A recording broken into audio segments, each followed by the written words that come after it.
तर मागच्या 10 वर्षामध्ये इंडियाची जी ग्रोथ झालेली आहे इन्फ्रास्ट्रक्चरवर, त्याच्यामध्ये स्ट्रक्चर इंजिनिअरिंग ही टेक्नॉलॉजी कशी वाढलेली आहे, त्याच्यामध्ये काय इव्होल्युशन आलेलं आहे? भारतीय स्ट्रक्चरल इंजिनिअरिंग हे खूप वेगाने वाढतंय.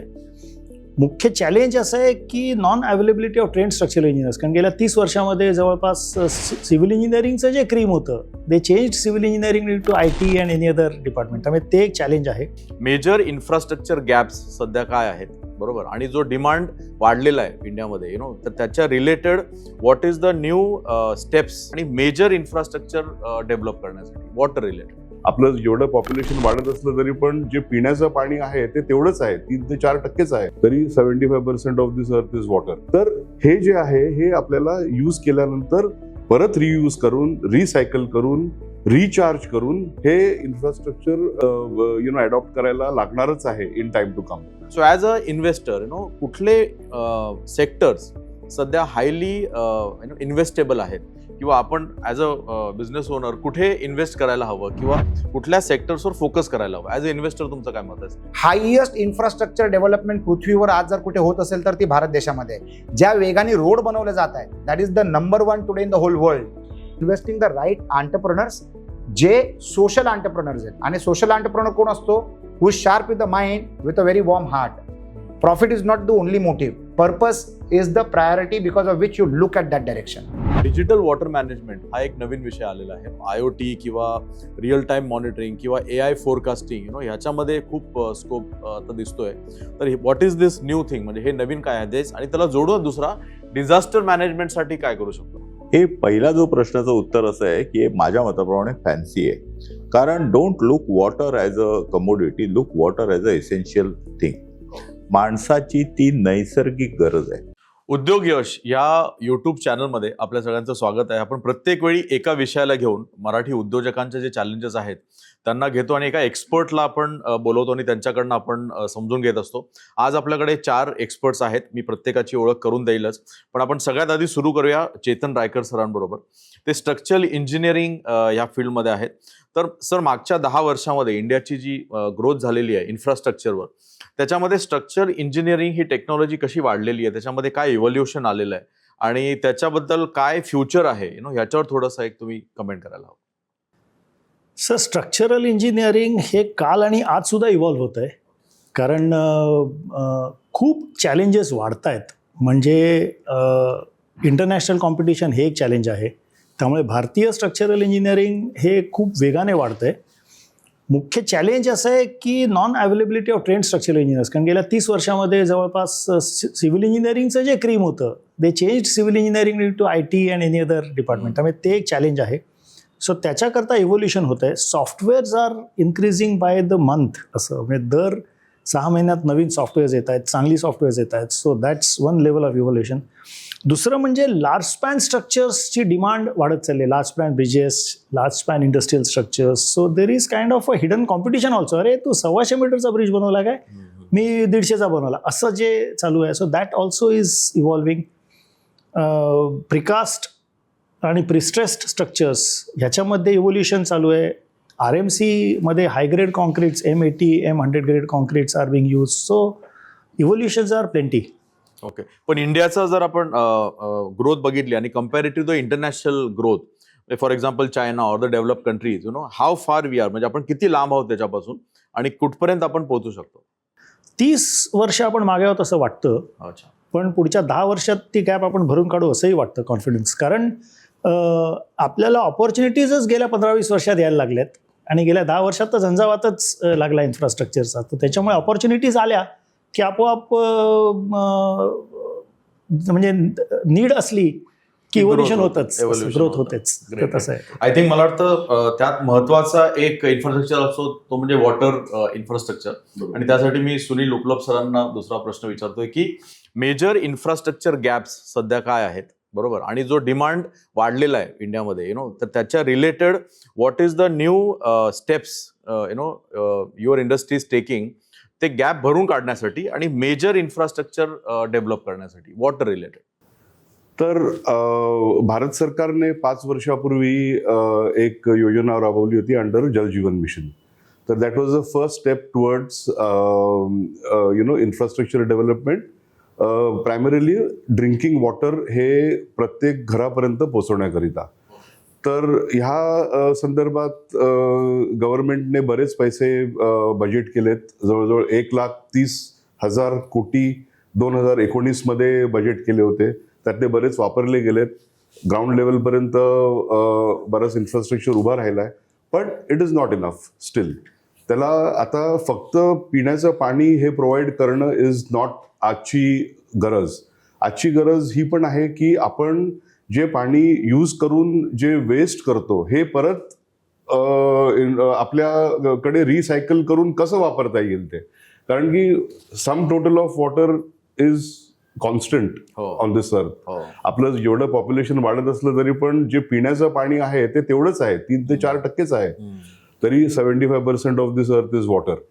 तर हे जे आहे हे आपल्याला यूज केल्यानंतर परत रियूज करून, रिसायकल करून, रिचार्ज करून हे इन्फ्रास्ट्रक्चर म्हणजे जे बऱ्याचशा डेव्हलप्ड कंट्रीज फॉर एक्झाम्पल सिंगापूरमध्ये जसं त्यांनी अडॉप्ट केलेलं आहे की तिकडे 30 ते 40% स्युएज ट्रीटेड वॉटर देखील ती लोक पिण्याच्या पाण्याच्या सायकल ह्याच्यामध्ये सिस्टममध्ये हे करतात, मिक्स करतात. तर ही वेळ आपल्याला पण अडॉप्ट करायला लागणारच आहे इन टाइम टू कम. तर ह्याच्याकरता जो इन्फ्रास्ट्रक्चर आहे तो डेव्हलप करणं खूप आवश्यक आहे. प्रायमरीली वेस्ट वॉटर जे आपण इंडस्ट्रीजमधनं किंवा स्युएज ट्रीटेड वॉटर जे आहे हे डायरेक्टली बऱ्याच ठिकाणी तर अजून ती डेव्हलपमेंट झालेली नाहीये. मुंबईत देखील आज पण आपलं स्युएज ट्रीटेड वॉटर आपण समुद्रातच खूप कमी ट्रीटमेंट करून टाकलं जातं. आता प्रोजेक्ट चालू आहेत ज्याच्यामुळे हे होणार आहे. पण हे केल्यानंतर सुद्धा हे sewage treatment plants infrastructure develop केल्यानंतर सुद्धा हे जे पाणी आहे हे इंडस्ट्रीसाठी किंवा कन्स्ट्रक्शनसाठी हे रियूज केलं गेलं पाहिजे. You can't use treated water for. तर हा जो गॅप आहे इन्फ्रास्ट्रक्चरचा तो भरणं खूप आवश्यक आहे. ओके. पण ग्राउंड चॅलेंजेस काय आहेत किंवा how is the policy helping हा सेक्टर ग्रो करण्यासाठी गव्हर्नमेंट पॉलिसीज किंवा ग्राउंड चॅलेंजेस काय आहेत ह्याच्यावर तुम्ही काय सांगू शकता? Ground challenges are implementation of whatever policies that have been made. आता फॉर एक्झाम्पल अर्बन इन्फ्रास्ट्रक्चरमध्ये it is compulsory to do rain water harvesting कुठल्याही बिल्डिंगमध्ये. त्याशिवाय तुम्हाला तुमची ओसी किंवा हे मिळत नाही. बरोबर. So on the ground implementation and ensuring that those norms are met, not on paper but in spirit, so that people get the benefit. आता हे ग्राउंड वॉटर मुंबईत जर बघितलं तुम्ही फक्त तर 2,500 मिलीमीटर आपल्याला रेनफॉल मिळतं दरवर्षी. पण 90% जस्ट समुद्रात ते निघून जातं. तर आपल्याला हे रेन वॉटर हार्वेस्टिंग केल्याशिवाय काही पर्यायच नाही त्याला. इन्फ्रास्ट्रक्चर जे पब्लिक इन्फ्रास्ट्रक्चर आहे ते पण यूज केलं गेलं पाहिजे, खूप एफिशियंटली यूज केलं पाहिजे. मला वाटतं गव्हर्नमेंट इन्फ्रास्ट्रक्चर एवढं आहे त्याच्यामध्ये रेन वॉटर हार्वेस्टिंग कंपल्सरीली केलं पाहिजे. ज्यांनी म्हणजे हे पॉलिसीज हे केले त्यांच्या बिल्डिंग्समध्ये पण ते पहिले दाखवलं गेलं पाहिजे so that it is a example for others to follow. आपले एवढे मोठे ब्रिजेसचे इन्फ्रास्ट्रक्चर आहेत, आपले बाकीचे अजून असे पब्लिक इन्फ्रास्ट्रक्चर आहेत ज्याचे those could be harvesting spaces for water, rain water. Correct. Because we get almost 2,000-2,500 millimetre रेंजच्या पलीकडे. तर हे policy implementation is one of the biggest challenges. आणि त्याकरता गव्हर्नमेंट मशिनरीने कसं एफिशियंटली हे केलं करता येईल तेवढं जास्त फायदा पब्लिकला होईल तो. Great, thank you. सो आपण बिल्डिंग न्यू इन्फ्रास्ट्रक्चर याच्याबद्दल बोलतोय आणि त्याच्यामध्ये 2 सेगमेंट असतात. Once you build the infrastructure म्हणजे आपण इन्फ्रा बनवतो पण त्याच्यानंतर तो मेंटेन आणि मॅनेज पण करावा लागतो, राईट? तर त्यासाठी मी अवधूत वाघ सरांकडे येतो. You are into water management and resource management. तर मॅनेजमेंट एखादा इन्फ्रा डेव्हलप केल्यानंतर मॅनेज करण्यासाठी काय चॅलेंज येतात? फॉर एक्झाम्पल त्यांनी आता सांगितलं वॉटर आपण इन्फ्रास्ट्रक्चर क्रिएट करू, पण मला वाटतं सगळ्यात मोठा वॉटरचा प्रॉब्लेम अकॉर्डिंग टू मी is leakage management in water, जे आपण एवढं प्रोसेस करून आणतो ऑर एनी काइंड ऑफ कुठल्याही प्रकारचं मॅनेजमेंट करणं एखाद्या रिसोर्सचं. त्याच्याबद्दल तुम्ही अतिशय कळीचा मुद्दा मांडलाय. मुख्य म्हणजे सर्वसाधारणपणे, अर्थात प्रत्येक सेक्टरला थोडासा फरक पडतो, परंतु ज्यावेळी समजा 100 कोटीचा प्रोजेक्ट केला तर तो जर मेंटेन करायचा असेल तर साधारण वर्षाला 1%च खर्च येतो. परंतु लोक पुष्कळ प्रोजेक्ट एक्झिक्यूट करण्यामध्ये उत्साही असतात, कारण it is a bulk size, 100 crore. पण त्या मानाने ते 1 कोटी रुपये वर्षाला खर्च करण्यासाठी लोक टंगळमंगळ करतात. आता सुनील जींनी जे सांगितलं, 2 गोष्टी त्यांनी सांगितल्या. एक तर पॉलिसी. तुम्हाला सांगतो की पॉलिसीज एकदम परफेक्ट आहेत. अच्छा. गव्हर्नमेंटच्या पॉलिसीज ऑन पेपर एकदम परफेक्ट आहेत. तुम्ही एन्व्हायरमेंटचा विषय काढलात, एनजीटीच्या सगळ्या नॉर्म्स एकदम स्ट्रिंजंट आहेत. तुम्ही आता म्हणालात एसटीपीचा प्रश्न आहे, जे 7-8 एसटीपी मुंबईमध्ये निघतात, अतिशय स्ट्रिंजंट कंडिशन्स आहेत. या सगळ्या असल्या तरी त्या पेपरवर आहेत. या पेपरवरच्या ज्या पॉलिसीज आहेत त्या लोक पेपरवर इम्प्लिमेंट पण करतात. उदाहरणार्थ, एखाद्या सोसायटीला कंपल्सरी एसटीपी असेल तर तो एसटीपी लावतात, नाही असं नाही. त्यांना जर रेन वॉटर हार्वेस्टिंग करायचं आहे ते करतात, नाही असं नाही. परंतु एकदा ओसी मिळाली की त्यानंतर विषय संपला. उदाहरणार्थ, तुम्हाला ओसी मिळेपर्यंत तुम्ही तुमच्या बाल्कनी ज्या आहेत ना त्या ग्रिलने कव्हर नाही करत, तुम्ही शेडने टाकत. एकदा ओसी मिळाली की मग रात गई बात गई. यासाठी तुम्हाला नुसतं ओसी मिळण्यापर्यंत एसटीपी किंवा रेन वॉटर हार्वेस्टिंग ही कार्यान्वित आहे हे महत्वाचं नाही. त्याच्या पुढे ज्या तुम्हाला सवलती मिळतात, उदाहरणार्थ तुमचं एसटीपी असेल तर तुम्हाला HWD मध्ये सवलत मिळते. तुम्हाला ते पाणी आणखीन मलनिस्सरण जे पैसे म्युन्सिपालिटी घेते त्यातनं तुम्हाला सवलत मिळते. पण ती दरवर्षी तुम्ही करता का? त्याची क्वालिटी स्टँडर्ड चांगली आहेत का? त्याच्यामधनं जे एसटीपी मधनं जे पाणी निघतं ते पाणी तुम्ही तुमच्या सोसायटीच्या गार्डनला किंवा तुमच्या टॉयलेट्स, बाथरूम इतर ठिकाणी यूज करता का, हे पाहण्याची, मॉनिटरिंग करण्याची एकही एजन्सी आपल्याकडे आहे.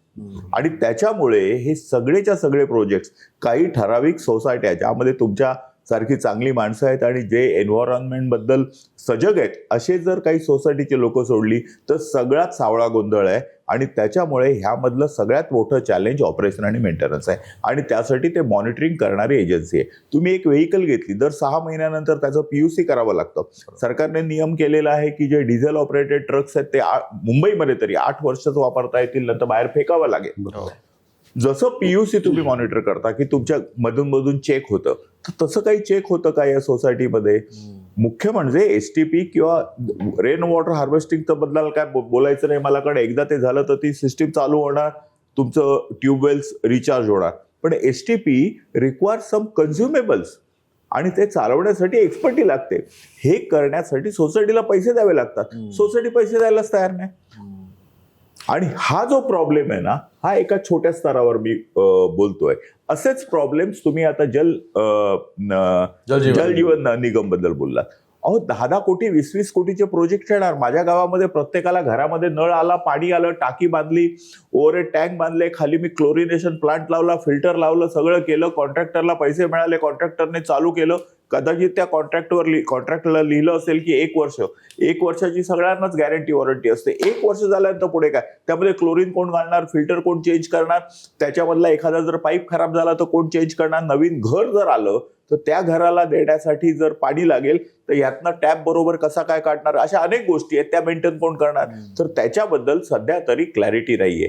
आणि त्याच्यामुळे मला असं वाटतं की जेवढं इन्फ्रास्ट्रक्चर, म्हणजे वॉटर इन्फ्रास्ट्रक्चर बद्दल मी बोलतोय, वॉटर इन्फ्रास्ट्रक्चर जेवढं महत्वाचं आहे तेवढंच महत्वाचं वॉटर इन्फ्रास्ट्रक्चर डेव्हलप झाल्यानंतर त्याचं ऑपरेट आणि मेंटेन करायचं आहे. साहेब, ताजमहाल बांधणं कठीण नाही, म्हणजे कठीण आहेच, पण त्याहूनही ताजमहाल सांभाळणं आणि त्याचं व्यवस्था, निगराणी करणं, मेंटेन करणं कठीण आहे.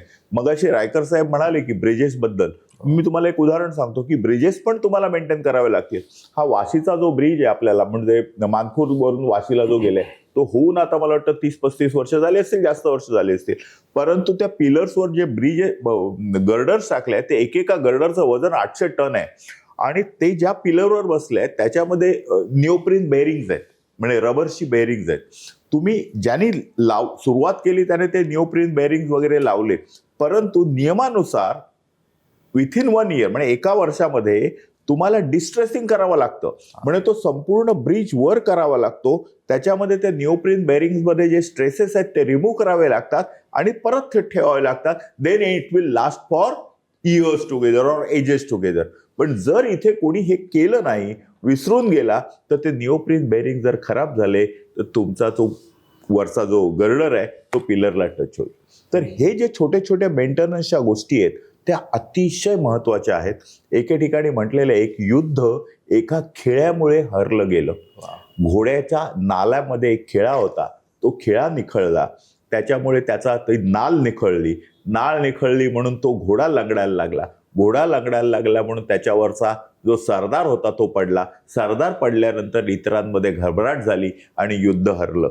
तर त्याच्यामुळे मेंटेनन्स जरी या संपूर्ण इन्फ्रास्ट्रक्चर मधला एक खेळा जरी असला तरी तो अतिशय महत्वाचा आहे.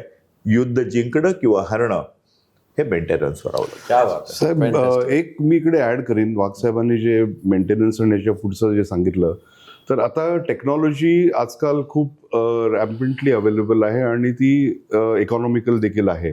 जसं इंडस्ट्रीमध्ये आता मॉनिटर करतात की त्यांचं पोल्युशन किती आहे आणि ते रिपोर्ट केलं जातं NGTला किंवा एन्व्हायरमेंटल पोल्युशन कंट्रोल बोर्डला.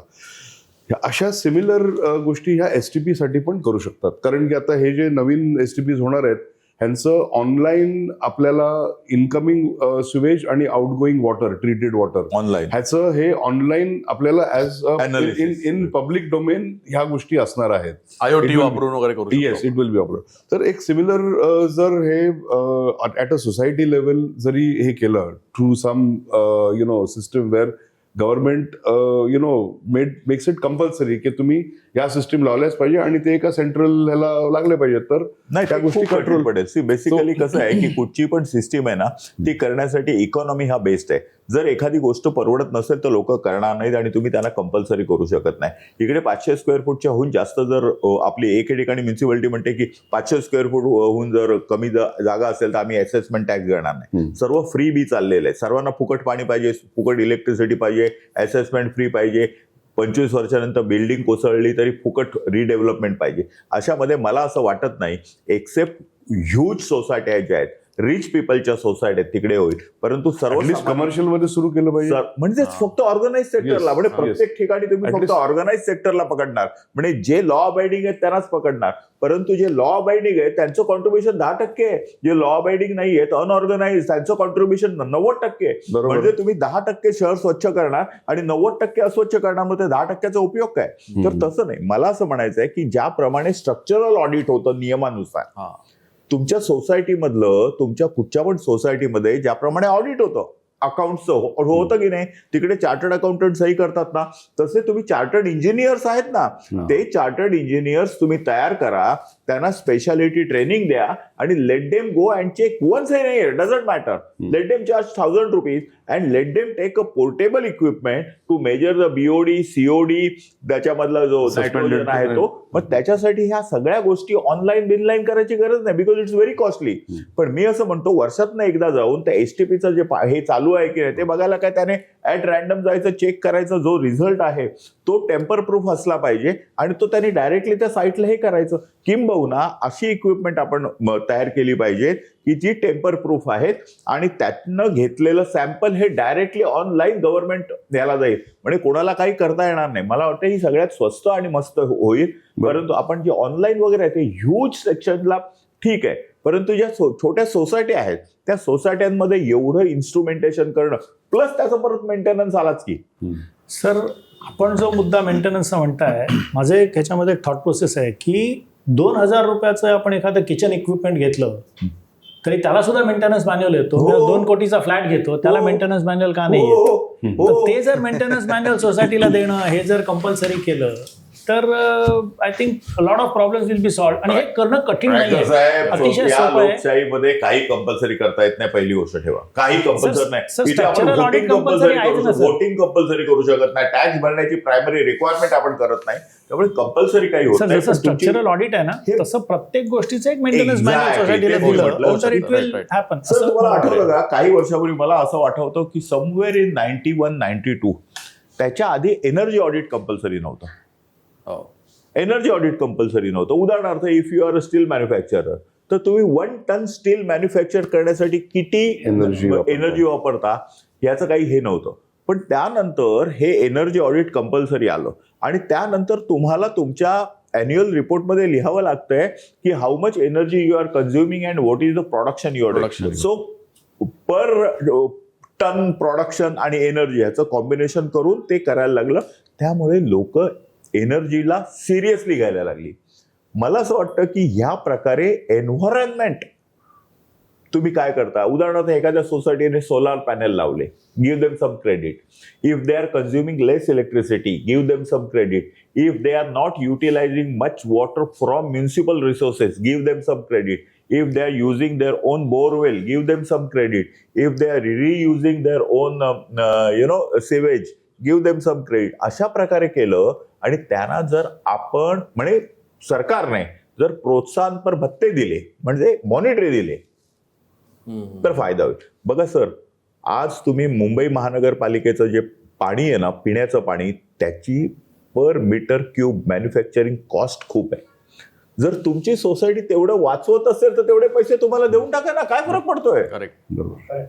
तर जी लोक चांगली लोक आहेत ना, त्यांना प्रोत्साहन देण्याची गरज आहे. जर प्रोत्साहन दिल्यानंतर सुरुवातीला लहान मुलाला कसं आपण शिकवताना एखादं चॉकलेट द्यायचो, नंतर चॉकलेट दिल्यानंतर त्याला अभ्यासाची सवय लागते. एकदा सवय लागली की चॉकलेट द्यायची गरज नाही. Great. तर मला असं वाटतं की सुरुवातीला गव्हर्नमेंटने इन्सेंटिव्ह देऊन या सर्व गोष्टींकडे वेगळ्या पद्धतीने पाहिलं तर लोक डेफिनेटली ह्या पद्धतीला सहकार्य करतात. Great. अजून एक गोष्ट आहे की अवेअरनेस जो आहे हा तुमच्या आमच्यासारख्या लोकांना ह्या माध्यमातून मला वाटतं आपण Yes, yes. पसरवलं गेलं पाहिजे. कारण की आपण जेव्हा फ्लॅट विकत घ्यायला जातो तेव्हा आपण बॅल्कनी मधलं व्ह्यू बघतो किंवा अम्युनिटीज बघतो, स्विमिंग पूल आहे की नाही बघतो, पण कोणीही विचारत नाही बिल्डरला की बाबा तुमची सिवेजची काय हे आहे, तुम्ही बाकीचं काही रेन वॉटर हार्वेस्टिंग केलेलं की नाहीये, हो. किती इनफ. तो पण एक महत्वाचा विषय तर आहे. तो एक आहे, जोपर्यंत आपली जागृतता हे होत नाही त्याच्यामध्ये तर तोपर्यंत ते सो मुव्हिंग फॉरवर्ड, आपण आता I will ask next question to Agnil Raj Athade sir. Sir, तुम्ही मल्टिपल बिझनेसमध्ये इन्व्हेस्ट करता आणि आपण आता उद्योग यशमध्ये इंडिया ग्रोथ स्टोरी किंवा इंडियामध्ये इन्फ्रास्ट्रक्चर जे ग्रो होत आहे त्याच्यातनं what is the future of India किंवा ॲज अ बिझनेस ओनर आपल्याला इन्फ्रास्ट्रक्चर ने काय आपल्याला ग्रोथ मिळणार आहे त्याच्यावर आपण बोलतोय. सो ॲज अ इन्व्हेस्टर कुठले सेक्टर्स सध्या हायली इन्व्हेस्टेबल आहेत किंवा आपण ॲज अ बिझनेस ओनर कुठे इन्व्हेस्ट करायला हवं किंवा कुठल्या सेक्टर्सवर फोकस करायला हवं? ॲज अ इन्व्हेस्टर तुमचं काय मत आहे? मी भरपूर वर्ष अगोदर ना न्यूजपेपरच्या फ्रंट पेजवर, टाइम्स ऑफ इंडियाच्या फ्रंट पेजवर एक चांगली हेडलाईन वाचलेली की भारत देशाच्या प्रगतीसाठी बिपासाची गरज आहे. अच्छा. बिपासा म्हणजे बिजली, पाणी और सडक. आणि जर ह्या 3 क्षेत्रांना जर आपण डेव्हलप केलं तर देशाची प्रगती होईल. कारण कुठच्याही देशाच्या प्रगतीमागे infrastructure plays a very critical role. बिजली, पाणी आणि सडक डेव्हलप करण्यासाठी जी सामग्री लागणार आहे किंवा टेक्नॉलॉजी लागणार आहे किंवा पैसा लागणार आहे, तर it is always the nature of the global development zone की rest of the world will develop India as a country. ज्या देशामध्ये जो डेव्हलपिंग देश असतो त्याच्यामध्ये मॅनपॉवर आणि टेक्नॉलॉजी, मॅनपॉवर असतो त्या डेव्हलपिंग देशाचा, परंतु पैसा आणि टेक्नॉलॉजी येतो डेव्हलप देशांकडनं. बिल्ड, ऑपरेट अँड ट्रान्सफरची जी कॉन्सेप्ट साधारणतः 20-25 वर्ष अगोदर भारतामध्ये जी राबवली गेली, त्याच्यामुळे काय झालं, the company that makes the car builds the road. कारण रोड असलो तर गाडी चालेल ना. तर इनडायरेक्टली जे फंडिंग आलेले त्या फंडिंगचे मेजर इन्व्हेस्टर्स असायचे कार कंपनीजचे ओनर्स किंवा car companies. It is a economic fabric which gets stitched as an ecosystem across the world and that fabric will build a nation. लोकांना कस्टमर्स हवेत. भारतामध्ये जे आपल्या भारत देशाचं जे श्राप होतं आबादी, तीच आज आपल्या देशाची सगळ्यात मोठी ताकद झाली. भारत सरकार पुढच्या 5 वर्षामध्ये 100 लाख कोटी इन्फ्रास्ट्रक्चरमध्ये इन्व्हेस्ट करणार आहेत, फक्त इन्फ्रास्ट्रक्चर डेव्हलपमेंट मध्ये. आणि it is said economically that investment in the economy is income to the people. जर तुम्हाला देश डेव्हलप करायची जर गरज झाली तर जो पैसा 20 लाख कोटी वार्षिक जर खर्च होणार आहे तर तो पैसा कोणाकडे जाणार आहे? जनतेकडे जाणार आहे. पूर्ण जगाला भारत देश एक लँड ऑफ ऑपॉर्च्युनिटीज दिसतोय. आणि आज जो चायनाचा प्रॉब्लेम झालेला आहे इतर देशांबरोबर, तो आपल्यासाठी एक फार मोठी संधी आहे. जो इन्व्हेस्टमेंट चायनाकडे गेलेला तो आता फिरतोय भारत देशाकडे. तर पुढचे 50 वर्ष जे आहेत ना ते भारत देशाचे मानले जात आहेत आणि त्या ताकदीचा वापर आपण करू शकतो इन्फ्रास्ट्रक्चर डेव्हलप करण्यासाठी. आणि ते घडतंय. फॉर एक्झाम्पल वॉटर इन्फ्रास्ट्रक्चर म्हणजे सगळ्यात मोठी गरज जी लोकांची आपल्या देशात जी आहे ते पाण्याची आहे. त्याच्यानंतर बिजली, त्याच्यानंतर रोड येतं. पण रोड जर कनेक्ट केलं तर या दोन्ही गोष्टी चांगली होऊ शकतात. 1995 मध्ये जे गोल्डन क्वाड्रँगल म्हणत होते लोकांना. म्हणजे आपण नेटवर्किंग ऑफ रिव्हर जर केलं, नेटवर्किंग ऑफ वॉटर सिस्टम जर केली, तर जे अनइव्हननेस आहे भारत देशामध्ये, असे अमुक जागा आहेत जिथे एक्सेस पाण्यामुळे लोक मरतात आणि असे अमुक जागा आहेत जिथे पाणी नाही म्हणून लोक मरत आहेत. तर ह्याला बॅलन्सिंग करण्यासाठी जे पाण्याचं नेटवर्किंग चालू केलेलं अटल बिहारी वाजपेयी साहेबांनी ते सुरू केलेलं, ज्याला आपण गोल्डन क्वाड्रँगल म्हणतो, water river networking of the country. प्रत्येक प्रगतीशील देशामध्ये त्यांचा बॅकबोन असतो एक वॉटर सिस्टम, एक वॉटर सोर्स, आणि तो वॉटर सोर्स भारतामध्ये अनइव्हनली डिस्ट्रीब्युटेड आणि एक असल्यामुळे मिनिट हा, तुम्हाला सांगताना आपल्याला सर्वांना अभिमान वाटला पाहिजे. हे जे पहिलं जे काम दिलं अटल बिहारींनी ते आपल्या एका मराठी माणसाला दिलं, सुरेश प्रभूंना. बरोबर. He was the golden man for water infrastructure of the country. तर आपल्याला अभिमान आहे या गोष्टीचा. सुरेश प्रभू साहेबांना ते कार्य मिळालेलं. परंतु रिव्हर नेटवर्किंग किंवा वॉटर नेटवर्किंगमुळे जी प्रगती होते आज भारत देशाची, दॅट इज प्रचंड. हायएस्ट इन्फ्रास्ट्रक्चर डेव्हलपमेंट पृथ्वीवर आज जर कुठे होत असेल तर ती भारत देशामध्ये. ज्या वेगाने रोड बनवले जात आहेत, that is the number 1 today in the whole world. प्रगतीशील देशांची पंचायत अशी आहे की जे त्यांना इन्फ्रास्ट्रक्चर हवे होतं ते ऑलरेडी आहे, आणि इन्फ्रास्ट्रक्चर इन्व्हेस्टमेंट नसली की त्या देशामध्ये मंदी येते. म्हणून युरोपमध्ये आणि अमेरिकेमध्ये जे मंदीचे जे चलन आपण पाहतोय ते त्या कारणामुळे, आणि भारत देशाची जी प्रगती होणार आहे ते ह्या इन्फ्रास्ट्रक्चरच्या डेव्हलपमेंटमुळे. म्हणून वॉटर, पॉवर, रोड याशाशी निगडीत बिझनेसेसमध्ये प्रचंड स्कोप आहे. ॲज अ स्ट्रॅटेजिक इन्व्हेस्टर माझं इंटरेस्ट जे आहे ते एनर्जीमध्ये आहे आणि वॉटर मॅनेजमेंटमध्ये आहे. म्हणून we are into water storage systems where we manufacture water tanks from 15,000 litres to 2 crore litres. ज्या कामामध्ये इम्पॅक्ट असतं, जिथे सामाजिक कल्याण होऊ शकतं, जिथे जनकल्याण असतं, त्या क्षेत्रांमध्ये मला आवड आणि निवड असते नेहमीच. I am an impact entrepreneur. आणि पाण्याचं महत्व माझ्यापेक्षा जास्ती कोण सांगू शकतं? माझं बालपण, अनेक लोकांचं असेल कदाचित, पण माझं बालपण अशा घरामध्ये निघालं जिथे 18 वर्ष माझ्या घरामध्ये नळ नव्हता, आणि एका नळावर 16 कुटुंब पाणी भरायचं, आणि जे आपण भांडणं पिक्चरमध्ये पाहतो ते मी जगलोय. एका नळामध्ये जर 16 लोक, 16 गुणिले मिनिमम 5, 7-8 होते पण मिनिमम 5, तर एवढ्या लोकांचं पाणी एका नळात यायचं. म्हणजे तुम्ही समस्या पहा. तर life is all about connecting the dot backwards, जसं हा स्टीव्ह जॉब्स म्हणतो, but I add to that and also to the dots connecting forwards. तर life takes you to situations where you automatically become a part of the ecosystem of infrastructure development. तर power आणि water हे 2 माझे क्षेत्र आवडीचे आहेत, आणि त्याच्यामध्ये आता सुनील उपलब्ध आहेत ते वॉटर टँक मॅन्युफॅक्चरिंग बिझनेसमध्ये, तर वी आर वर्किंग टुगेदर. त्याच प्रकारे आता आम्ही एनर्जीच्या सेक्टरमध्ये येतोय, कारण पॉवर कन्झम्पशन आणि पॉवर रिक्वायरमेंट ही देशाची भरमसाठ गरज आहे. तर this are the areas in which we are backing आणि इन्व्हेस्टिंग द राईट एंटरप्रेन्योर्स, जे सोशल एंटरप्रेन्योर्स आहेत. आणि सोशल एंटरप्रेन्योर कोण असतो? Who is sharp with the mind, with a very warm heart. Profit is not the only motive. Purpose is the priority because of which you look at that direction. आणि मला असं वाटतं की अवधूत वाघ साहेब असतील किंवा चेतन रायकर साहेब असतील, these are the people, Sunil उपलब्ध साहेब असतील, these are the people who are building the nation. तर माझा लोकांना असा आग्रह आहे की अशा लोकांबरोबर जुडावं इन व्हेरियस फॉर्म्स, आणि हातभार लावून देशाच्या प्रगतीमध्ये वेग आणावा.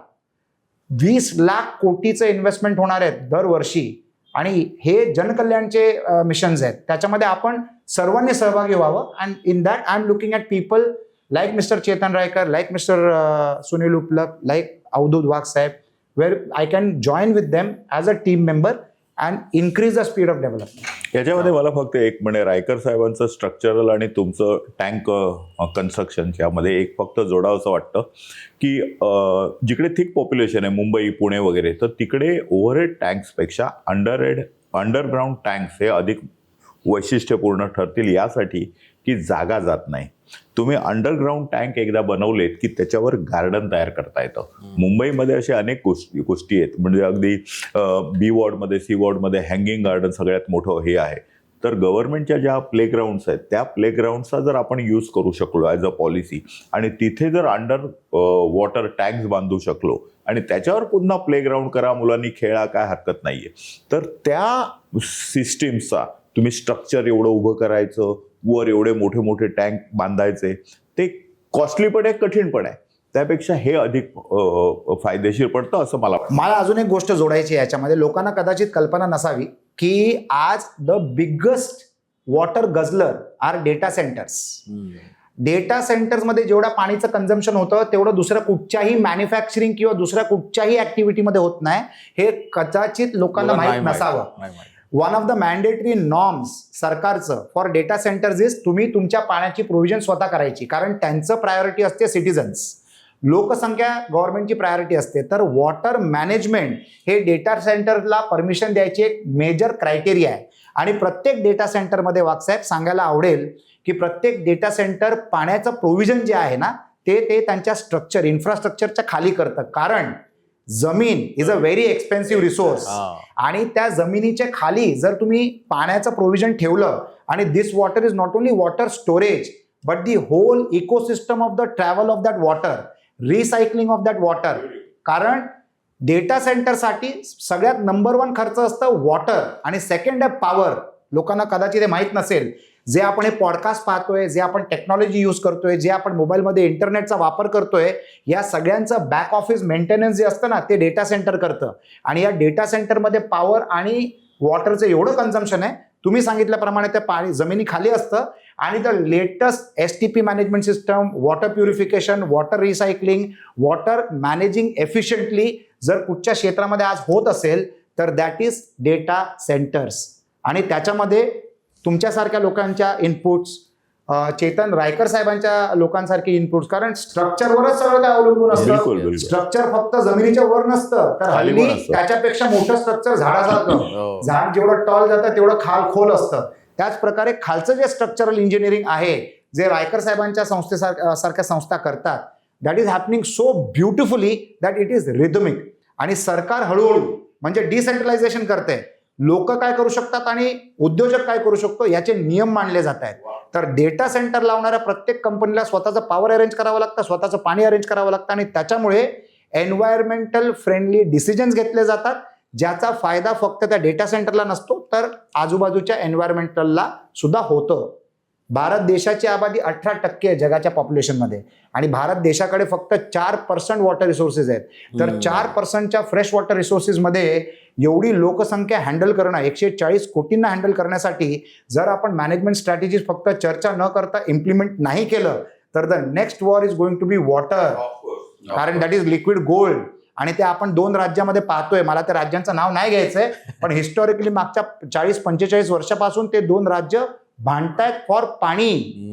आता हे 2 राज्य देशातली आता अनेक देश भांडायला सुरू करतील पाण्यासाठी. तर it is not the question of the cost of the resource, it is the question of maintaining the resource. कारण रिसोर्सच नसलं तर तुम्ही पैशाने विकत तरी काय घेणार. ग्रेट. नाही पाणी हे जीवनावश्यक आहे. त्याच्यामुळे त्याला you can't have tag, you cannot live without that. So मी चेतन रायकर सरांकडे येतो. तर तुम्ही 50 वर्ष हा व्यवसाय करताय किंवा ह्या सेक्टरमध्ये आहात आणि बरेच तुमच्याच फील्डमधले लोक आपल्याला पाहतायत, so as a veterinary businessman in this area, 2 गोष्टी. एक तर India is a very cost sensitive market. आपल्याला चांगले स्ट्रक्चर्स पण बनवायचे आहेत, आपल्याला ते कॉस्ट इफेक्टिव्ह पण बनवायचे आहेत आणि आपल्याला ते फास्ट पण बनवायचे आहेत. तर ह्या 3 चॅलेंजेसवर तुम्ही कसं काम करता? व्हॉट इज युअर एक्सपिरियन्स किंवा एखादं example from any real life situation? 3 गोष्टी म्हणजे आता राजेश सरांनी जे सांगितलं की डेटा सेंटर्स, म्हणजे आम्ही आज 8 ते 10 डेटा सेंटर्समध्ये आहोत आणि ही पिनपॉइंटेडली पॉइंटेड आउट की डेटा सेंटरचे चॅलेंजेस काय आहेत. तर कॉस्टच्या बाबतीत जेव्हा आपण बोलतो तेव्हा we cater to the necessities of life, म्हणजे अन्न वस्त्र निवारापैकी निवारा आम्ही केटर करतो. त्यामुळे वी आर कॉस्ट सेन्सिटिव्ह. नंतर तुम्ही इटालियन मार्बल घरात लावाल त्याची किंमत कोणी विचारायला जात नाही, पण कन्स्ट्रक्शन कॉस्ट किती आली बाबा ती कमी झालीच पाहिजे, असं जे एक थॉट प्रोसेस आहे. So we are always competing with cost and time also. त्यामुळे प्रिकास्ट इंडस्ट्री ही वाढत चालली, कारण trained labour is a challenge. म्हणजे trained structural engineer also is a challenge. Retaining a trained structural engineer is a challenge. So trained manpower नाही, त्यामुळे automation is a necessity. It has become a necessity. त्यामुळे precast industry ही वाढीत चालली. Prestress industry मी मगाशी म्हणालो तसं वाढीत चाललंय. कॉस्ट कमी करण्यासाठी इनोव्हेटिव्ह मटेरियल्स याचा वापर अतिशय म्हणजे नेसेसिटीच झालेला आहे. पण त्यात सुद्धा त्याची फायर रेजिस्टन्स बघायला लागतो. मी आता परवा हाँगकाँगमध्ये जी दुर्गती झाली तशी are we waiting for that to happen in the high rises that we are constructing in Mumbai today? म्हणजे आर वी इक्विप्ड? मगाशी सर आपण मेंटेनन्सवरती बोललास, तर फायर फायटिंग इक्विपमेंटचा मेंटेनन्स होतो का? कोण चेक करतं? सो हे जे आपण कॉस्ट सेन्सिटिव्ह म्हणताय, it's a ever growing challenge to civil engineering and structural engineering profession हा आहेच आम्हाला. आणि नॉन अवेलेबिलिटी ऑफ मॅनपॉवर हा आहे. Innovative materials without doing extensive testing वापरलं जातं. वापरल्यानंतर पुढे काय, म्हणजे ते मटेरियल 10 वर्ष चालणार असेल आणि बिल्डिंग 100 वर्ष चालणार असेल, तर 10 वर्षांनी ते रिप्लेस कसं करता येईल तुम्हाला? So is a challenge. मग जसं मी नेहमी म्हणतो की आपलं शरीर मरतं म्हणजे काय, शरीरातले बरेचसे ऑर्गन तेव्हा नीट चालू शकत असतात. अजून 20 वर्ष 30 वर्ष एक ऑर्गन बंद होतं. तसं स्ट्रक्चर सुद्धा अख्खं स्ट्रक्चर एकाच वेळेला बाद होऊ शकतं का? अशा टाईपची जे टेक्नॉलॉजी केली तर इट विल बिकम सस्टेनेबल. अजून एक सर मला मुद्दा सांगावासा वाटतो की चांगला मुद्दा मांडला तुम्ही. तुम्ही मगाशी खेळाचं उदाहरण दिलं, त्याला रिलेटेड आहे. सर दुसरं कसं आहे की आपण डी अर्बनायझेशन किंवा शहरीकरणाच्या विरोधात काहीच करत नाही आहोत असं वाटतं कुठलाही पॉलिटिशियन ह्याच्यावरती. म्हणजे आता एकच उदाहरण घ्या ना, म्हणजे 2 महिन्यापूर्वी का महिन्याभरापूर्वी एक हे आलं बातमी की आपण आता बँड्रामध्ये हायकोर्ट नवीन इमारत अख्खी उभी करणार आहोत. Y in Bandra? एअरपोर्ट नव्या मुंबईला नेलत ना, मग हायकोर्ट इन या की तिथे 500 एकराचा कॅम्पस घ्या, तिथे चांगलं बांधा. सगळी कोर्ट्स एकाच ठिकाणी. आज वकील धावत असतात. कच्च्या कैदेतनं त्या कैद्याला नेण्यासाठी पोलिसांना स्वखर्चाने त्याला टॅक्सीत घालून न्यायला लागतं. या सगळ्या सिस्टीम्स तुम्ही तिकडे 500,000 एकराचा कॅम्पस तिकडे का नाही बनवत? मुंबईवरती काय लोड कमी होणार आहे? फक्त साऊथ मुंबईवरचं लोड कमी करायचं तुम्हाला? Bandra is already so congested. BKC मध्ये संध्याकाळी 5 वाजता जाऊन बघा, कितीतरी जन्मांची पापं आठवतात की काय केलंय. सो आय एम सेइंग अशा टाईपचं जर थोडासा लॉंग टर्म विचार केला, म्हणजे 25 वर्षानंतर मुंबई कुठे असणार बाबा? कोस्टल रोड बांधा, सगळं इट्स व्हेरी रिक्वायर्ड. पण आज अटल सेतू बांधलात, त्याची ऑक्युपन्सी काय आहे? 1%, 2% वाढवा ना तिकडे तुम्ही. म्हणजे आणि शासनानेच जर एक पाऊल पुढे. बरं असं am I talking completely senseless नाही. गुजरातने केले ना 20 वर्षापूर्वी. राजधानी हलवली गांधीनगरला, हायकोर्ट हलवले सरखेज हायवेवरती. सो यू हॅव, आपण म्हणतो की एक म्हणजे का दुसऱ्या कोणाचं, अरे पण तो प्रेसिडेंट आहे, सक्सेसफुल आहे. अहमदाबाद डिकंजेस्ट होतं. अशा प्रकारचं जर डिअर्बनायझेशन केलं ना, तर load on all the systems, all the infrastructure will reduce. रोड्सवरचं म्हणजे आपण बिसाका म्हणालात मगाची, बिजली, पाणी आणि सडक, बिपासा. तिन्ही बिपासा तिन्ही सर कमी होईल ना. मुंबई शहरावरती जो ताण आहे तो नव्या मुंबईवरती जाईल. सो कदाचित असं असेल की कदाचित असं असेल की कोर्टात जाणं म्हणजे कोर्टाची प्रक्रिया जी असते ना, ती शिक्षा असते. कदाचित it is a part and parcel of that plan. Konkani भाषेमध्ये आम्ही असं म्हणतो की गाढव मेलं हेलपाट्याने, वजनाने नाही. गाढवावर वजन ठेवलं तर तो मरत नाही, पण तो जाऊन येऊन जो फिरतो ना, ते शिक्षा. चक्रा मारूनच त्याला शिक्षा मिळते. ती शिक्षा आहे. न्याय होईल तेव्हा होईल.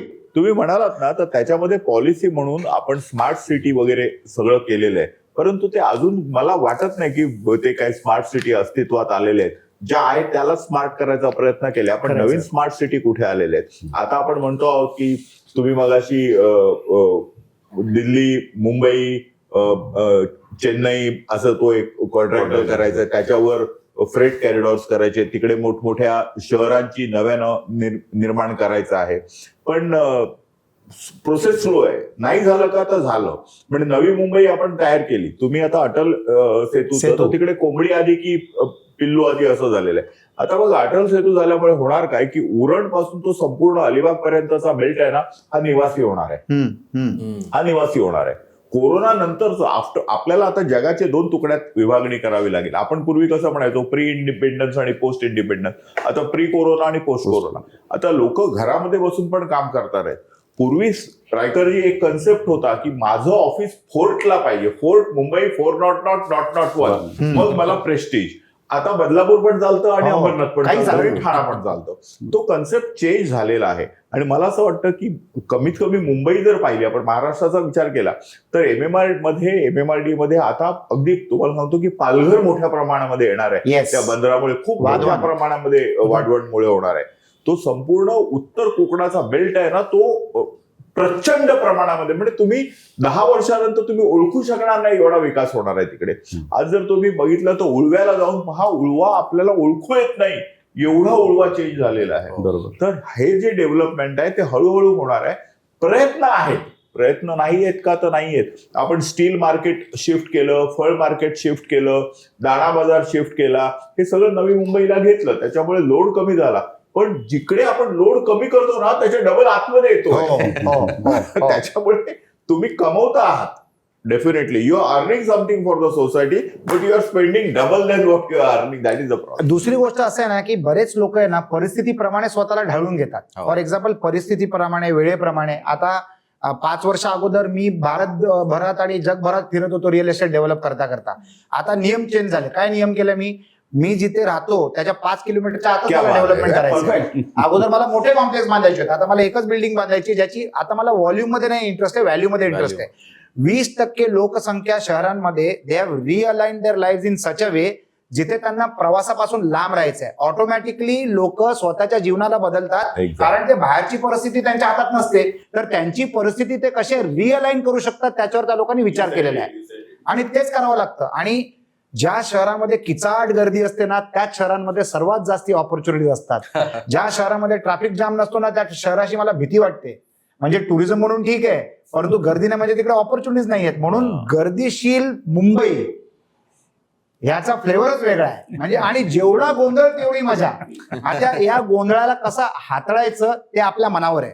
ट्रॅफिक जॅम म्हणजे कधी कधी इकडनं एअरपोर्टला पोहोचायला 2 तास लागतात, पण कॅन आय टेल यू माझ्या 24 तासातल्या सगळ्यात सुरेख सुखी ते 2 तास असतात. प्रोडक्टिव्ह. मी गाडीत असतो, मी प्रोडक्टिव्ह असतो, मी एक नॅप घेतो, मी कॉल करतो, मी ईमेलला रिप्लाय करतो. म्हणजे when you can't change the situation around you, change the way you are living and change the way you are thinking. क्या बात आहे, क्या बात आहे. वेन आता तो इंग्लिश एक डायलॉग आहे तो मारू नाही शकत कारण I got the point. when dash is Unavoidable. unavoidable, sit back and enjoy. जो डॅश आहे ते लोकांना माहिती आहे मी काय म्हणायचं ते मला. सर सुनीलजी, मी तुम्हाला पुढचा प्रश्न विचारतो की India wants to become a 10 trillion economy, right? आणि आता आपण स्मार्ट सिटीज बद्दल बोललो, इंडस्ट्रीज वाढतील, पण या सगळ्यांच्या मुळामध्ये वॉटर आहे. You know, if water will not, the infra of water will not increase, all this will not happen. हे सगळं होऊ शकणार नाही. तर ग्रोथ ऑपॉर्च्युनिटी काय आहे आणि हाव इंडिया हे वॉटरचं इन्फ्रास्ट्रक्चर कसं डेव्हलप करणार आहे to become a 10 trillion economy? So if you see, आता ज्या सिच्युएशन वरती आपण आता आहोत, ह्या ज्या कंडिशन मध्ये आहोत आपण सध्याच्या परिस्थितीत इन्फ्रास्ट्रक्चर डेव्हलपमेंटच्या, जसं रजत साहेबांनी सांगितलं की येत्या पुढच्या 10 वर्षात there is the maximum scope of development पुढे. तर पाणी हे बेसिक असल्यामुळे it is a basis to life. तर ह्याचं इन्फ्रास्ट्रक्चर हे ग्रो होणं इज इनएव्हिटेबल. आमच्या इंडस्ट्रीमध्ये जे आम्ही एक जनरल स्टडी केले होते ते जर फायनान्शियल टर्म्समध्ये जर सांगायचं झालं तर स्टोरेज इन्फ्रास्ट्रक्चरचे जे मार्केट आहे in terms of value is more than 15,000 crores in the next 5 years. आणि आता ह्याच्यामध्ये we can't just rely on conventional technologies. Concrete. I am sorry Raikar साहेब, पण then I am begging to differ here with what we have been discussing आतापर्यंत. तुम्ही जे concrete structures बद्दल वगैरे हे केलं, तर 10 वर्षापूर्वी 15 वर्षापूर्वी म्हणजे जेव्हा आम्ही ही टेक्नॉलॉजी भारतात आणली त्यावेळेला जी मानसिकता होती ऑफ इंजिनियर्स, आर्किटेक्ट्स वगैरे की the civil structure is the strongest structure. पण तुम्ही जर कुठल्याही डेव्हलप्ड नेशनमध्ये गेलात तुम्ही तर तिकडे प्रीफॅब्रिकेटेड स्ट्रक्चर्स हे रॅम्पंटली आणि प्रॉमिनंटली यूज केले जातात. Hardly you will find concrete structures being. तर येत्या 10 वर्षात हे जे शिफ्ट आहे टेक्नॉलॉजीमध्ये for water and waste water storage हे प्रायमरीली प्रीफॅब्रिकेटेड असणार आहे, फास्ट असणार आहे. It could also mean prefabricated concrete structures, म्हणजे not just in situ cast structures. तर anything that is made off site and then brought in on and built. तर हे जे आहे आपल्याला फास्ट डेव्हलप करण्यासाठीच म्हणजे हे लागणार आहे. मी म्हणजे जे शिफ्टचं जे सांगायचं झालं तर I was in the water industry for almost 15 years before I started the tank manufacturing. म्हणजे Okay. we used to clean water storage tanks and we were India's biggest and probably the world's biggest. कारण की आम्ही दिवसाला 9,500 tanks आम्ही clean करायचो, Wow. Water storage tanks. But that was nothing compared to the kind of potential that was there. मला पहिली free fabricated tank विकायला मला 1.5 वर्ष लागली, in spite of being in that business for 15 years. I virtually new any and everybody in the water industry. तर ही जी मानसिकता जी change आहे हे खूप आणणं आवश्यक आहे जर आपल्याला पुढे जो इन्फ्रास्ट्रक्चर ग्रो करायचा आहे ह्याच्यासाठी.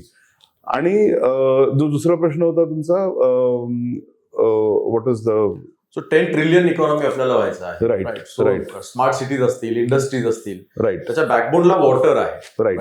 So what is the future of water? So जसं वाघ साहेबांनी जे इंडिकेट केलं की अंडरग्राऊंड आपल्याला गेलं पाहिजे, तर फॉर अ स्मार्ट सिटी और for cities like Mumbai, Bangalore वगैरे, जी आता म्हणजे कन्सिडर करतोय आपण, वेस्ट वॉटर ट्रीटमेंट प्लांट जर आपण बघितलं ना, तर एक कुठल्याही रेसिडेन्शियल किंवा कमर्शियल किंवा अशा इन्फ्रास्ट्रक्चरच्या शेजारी सिवेज ट्रीटमेंट प्लांट असणं खूप म्हणजे it is a disliked phenomenal. कारण की वाय, म्हणजे एक इंग्लिशमध्ये एक हे आहे की निम्बी म्हणून, नॉट इन माय बॅकयार्ड. म्हणजे लोक हे करतात की सगळं असायला पाहिजे पण हे माझ्या ह्याच्यात नसलं पाहिजे.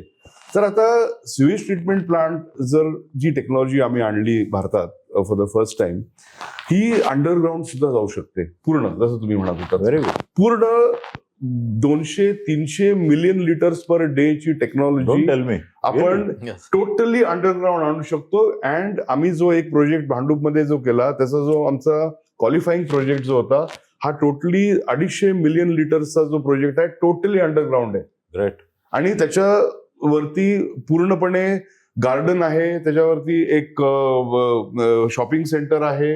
अशा सगळ्या पब्लिक अम्युनिटीजच्या गोष्टी त्यांनी तिकडे कोरियामध्ये केलेल्या आहेत. तुम्ही तिकडे काही करू शकता जर स्ट्रक्चर. एक्झॅक्टली. नाही, इनफॅक्ट तुम्ही जर त्या मनी ट्रान्सलेशन मध्ये केलं तर Yes. ह्यांनी जो घडवला प्रोजेक्ट भांडूपचा वॉटर Yes. ट्रीटमेंट प्लांटला, तर कदाचित लोकांना किती मिलियन लिटर्स आहे त्याच्याने समजणार नाही, बरोबर. पण लोकांचा पैसा एवढा वाचला की 2,500 कोटीचं जे कॉन्ट्रॅक्ट होतं ते टेक्नॉलॉजीच्या इम्प्लिमेंटेशनमुळे 1,170 कोटीला झालं. म्हणजे साधारणतः 55% राज्य सरकारचे पैसे वाचले. म्हणजे लोकांचे, तुमचे आणि आमचे पैसे वाचले because of smart planning, technology and the will to implement it. पण काही अधिकारी नाराज झाले असतील ना. बरेच अधिकारी नाराज झाले. ते नाविलाज आहे. सुप्रीम कोर्टापर्यंत हे मॅटर गेलं. आणि पण ते सगळ्यांना आम्ही व्यवस्थित पटवून दिलं की ही टेक्नॉलॉजी इज देअर. योग्य प्रकारे पटवलं. योग्य तरी आम्ही कोरियाला घेऊन जाऊन दाखवलं वगैरे सगळं केलं आपण. तर येत्या हे जर 10 ट्रिलियन इकॉनॉमीचं जे आपण हे करतोय, तर we have to adopt fast and smart technologies like these for water and wastewater, typically for wastewater management. मी याच्यामध्ये फक्त एक ऍड करतो. कसं आहे की जसं चिप्स आणि सेमीकंडक्टरने संपूर्ण कॉम्प्युटर किंवा हे चेंज करून टाकलं, इलेक्ट्रॉनिक गुड्सचं, मग सगळं चेंज झालं ना चिप्समुळे आणि सेमीकंडक्टरमुळे. अगदी तुम्ही ज्यावेळी वॉटरचा प्रश्न करताय, मला वाटतं की जे मेटल्स आहेत ना, त्या मेटल्सना रिप्लेस करणारी सिंथेटिक आयटम्स हे संपूर्ण करतील, म्हणजे मेटलर्जी. पण मेटलर काय, तुम्ही पाईप टाकू शकाल पण किती वजन असतं, कॉस्ट असते, हँडलिंग इट्स व्हेरी कॉस्टली. त्याच्यापेक्षा जर कुठचा तरी फायबरचा पाईप मिळाला which is equivalent in all आणि जर हलका असेल ना, तो थोडासा कॉस्टली असला तर काय फरक पडत नाही, हलका असेल ना तर मला वाटतं that is going to change the whole this thing. आता तुम्ही मगाशी म्हणालात की रिव्हर कनेक्टिव्हिटी, कारण आपल्याकडे पाऊस वरून येतो, ते पाणी मिळतं आणि नदीचं पाणी मिळतं हिमालय वितळून, बाकी कुठून मिळणार आहे? तलावामध्ये जे पाणी येतं ते इकडून तिकडून येतं, त्यामुळे ते पण वरून येतं. समुद्रातलं पाणी खारं पाणी गोडं करणं म्हणे, मला वाटतं की ते काय सध्या तरी काय गरज वाटत नाही मला, जर आपलं जर नीट मॅनेजमेंट असेल तर. पण हे सगळं करायला ना साहेब, एक गंगेतलं पाणी नर्मदेमध्ये टाकणं काय फार कठीण नाहीये. आपण तिकडे व्हर्टिकल टर्बाईन पंप्स टाकू शकतो, परंतु ते पाणी एकदा उपसलं, लिफ्ट केलं की ते थ्रो करण्यासाठी किंवा कंड्युक्ट करण्यासाठी जे पाईपलाईन्स लागतात त्या कॉस्टली पडतात. मग जर तुम्ही ओपन चॅनेल मध्ये टाकलं तर लिकेज होतो. बरोबर. जमीन अधिग्रहण हा एक प्रॉब्लेम येतो, कारण you have to purchase the land, तिथे मोठा प्रॉब्लेम येतो. तिसरं म्हणजे चोरी होते. म्हणजे त्या चॅलेंजमध्ये लोक पंप टाकतात आणि उचलून नेतात. हे सरळ सरळ होतं. हे जर अवॉइड करायचं असेल तर आपल्याला जर पाईप्स टाकायचे असतील जमिनी खालून, मग जमीन अधिग्रहणाचा प्रश्न येत नाही. राईट. कारण you are only utilising right to walk, तिकडे आम्ही म्हणतो आमच्या ह्याच्यामध्ये, म्हणजे चालण्यासाठी रस्ता. तर ते जर केलं ना तर मला वाटतं येणाऱ्या भविष्य काळामध्ये स्ट्रक्चरल, तुम्ही इंजिनियर आहात तर स्ट्रक्चरल इंजिनिअरिंग मध्ये सुद्धा आता जी वेगवेगळी तुम्ही मटेरियल वापरता, पूर्वी स्टील वापरायचे ते आता चेंज होत झालं, अनेक ठिकाणी वापरतात. तसं जर काहीतरी आलं ना तर it will be changes Revolution. Already आलेले आहेत. त्याहून चांगलं आलं पाहिजे. Smart pipe only PVC pipe, वेगळ्या मटेरियलचे पाईप्स आहेत, पण pipes have also become smart. आणि लोखंड जसं तुम्ही म्हणालात ना, it is a resource. That resource has to be used in a priority use for something else, जिथे लोखंडाशिवाय काही चालत नाही. परफेक्ट. नाहीतर एका जागा आपण लोखंड सगळीकडे वापरत होतो. It was misuse of natural resource. Exactly. पण तुम्ही म्हणालात तशा प्रकारे आता पद्धत चालू झालेली, म्हणजे he will be able to throw better light, but lots of materials which are man created. एक नेचर क्रिएटेड आहेत, मॅन क्रिएटेड आहेत. मॅन क्रिएटेड मटेरियलचा वापर होतो अशा ठिकाणी जिथे आपण नॅचरल मटेरियलचा वापर प्रायोरिटी लोकेशन. अगदी खरं आहे तुमचं. पूर्वी आपल्या घरामध्ये सुद्धा जीआय पाईप असायचे ना. येस बरोबर. Yes toilets Yes. PVC pipe आले, ते तर आता आपण बदल स्वीकारलाय. बरोबर. तो बदल स्वीकारलाय, परंतु ते छोटं half inch, 1 inch, 2 inch, 4 inch पर्यंत वेगळे. पण when I am talking about 3 metre dia, 3 metre dia, 6 metre dia, huge pipe, आणि त्याचं मग तुम्हाला प्रेशर माहितीये की ते स्क्वेअरच्या प्रमाणामध्ये जातं, तर तो प्रेशर मेंटेन करणं, सस्टेन करणं, बाहेरनं कोणीतरी त्याला भोग पाडू नये, तोडू नये, फोडू नये, याच्यासाठी असलेली स्ट्रेंथ, या सर्व असलेलं जर एखादं चांगलं हे मिळालं ना, कोरोजन फ्री, तर मला वाटतं की तो गेम चेंजर होईल. Absolutely absolutely. Sir Raikar sir, तुम्हाला एक प्रश्न विचारतो की स्ट्रक्चरल इंजिनिअरिंगमध्ये इनोव्हेशन होणं गरजेचं आहे, आणि innovation will increase the speed वाढेल सगळ्या कामाचा, किंवा आपण असे प्रोजेक्ट करू शकतो जे आतापर्यंत अवघड वाटत होते. तर मागच्या 10 वर्षामध्ये काय असं नवीन इनोव्हेशन आहे, आणि what is the future of innovation? Sir, आत्ता सर म्हणाले की प्रिकास्ट, पहिलं प्रिकास्ट आमच्या कंपनीने 53 वर्षापूर्वी बनवलंय. हो. आणि म्हाडाकरता प्रिकास्ट हाऊसिंग कॉलनी बनवली, जी आजही दिमाखात परळला उभी आहे. लक्ष्मी कॉटेज म्हणून, रेल्वेचं जे फुटबॉल ग्राउंड आहे त्याच्यानंतर लगेच आपण main bang on main road, अजूनही दिमाखात. हां, बोर्डाची. सो ती 73 साली बांधली, म्हणजे किती 52 वर्ष झाली आज. We were the consultant to it. मग आज प्रिकास्ट इंडस्ट्री, त्याच्या आधी 10 वर्ष प्रिकास्ट इंडस्ट्री भारतात होती, म्हणजे 60 वर्ष जर आज भारतात प्रिकास्ट इंडस्ट्री आहे, तर ती एवढी वाढली का नाही? कारण clients do not want to pay for quality. हा मुख्य मुद्दा आहे. आज प्रिकास्टचे 2000 मॅन्युफॅक्चरर्स का नाही आहेत देशभरामध्ये? So why? Because clients do not want to pay for quality. आज जर प्रिकास्ट 10%, 20% महाग असेल तर ते सस्टेनेबल आहे. 10-20% आज भरा ना. आज प्रिकास्टच्या म्हणजे माइल्ड स्टीलच्या ऐवजी स्टेनलेस स्टील रेन्फोर्समेंट वापरा ना. 10% कॉस्ट वाढली तरी ते स्ट्रक्चर 100 वर्ष टिकेल. आज एवढा फरक नाहीये ना, एवढा फरक नाहीये ना स्टेनलेस स्टील आणि स्टील मध्ये. फरक आहे, पण सर फरक कन्स्ट्रक्शन कॉस्ट कन्स्ट्रक्शन कॉस्ट मोठं इयर ओव्हर इयर. सर आज जी पेडर रोडला रिटर्निंग वॉल पडली, ती संपूर्ण रिटर्निंग वॉल स्टेनलेस स्टील मध्ये परत नव्याने आरसीसी आम्हीच डिझाईन केले त्याचं, स्टेनलेस स्टील मध्ये. किंवा गव्हर्नर सरांचं जे रेसिडेन्स होतं ते तिथे का तुम्ही स्टेनलेस स्टील वापरलं? सामान्य माणसाच्या घरात का नाही वापरत? Why not insist on it? म्हणजे stainless steel is not the only option. There are so many other options of better option. So year on year जर कन्स्ट्रक्शन कॉस्ट पाहिली ना, तर इन्व्हेस्टिंग टुडे हे आज होत नाहीये. वी आर टॉकिंग ऑफ, मला किती वर्षाचं आहे, मला 7 वर्षाचा स्ट्रक्चर मेंटेन करायचं आहे ना, मी 7 वर्षाचाच विचार करेन. किंवा माझं जर बीओटी बेसिस 30 वर्षाचं असेल ना, तर 30 वर्षानंतर ते खराब होते ना, मला काय फरक पडतो? या वृत्तीने होऊन नाही चालणार. बरं, इनोव्हेशन्स आपण जे म्हणताय, जगभरातल्या सगळ्या टेक्नॉलॉजीज आपल्याला ज्ञात तरी नक्कीच आहेत.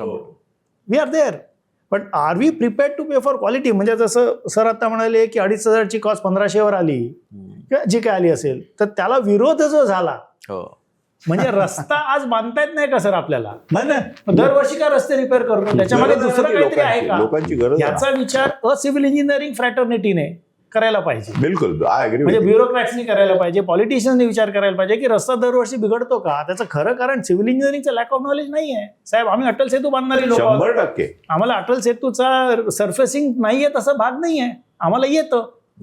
ते सर्फेसिंग का चुकलं त्याच्या मागे एक न पॉसिबल असलेली डेडलाईन त्यांना दिली गेली का की आम्हाला याच तारखेला इनॉग्रेट करायचंय.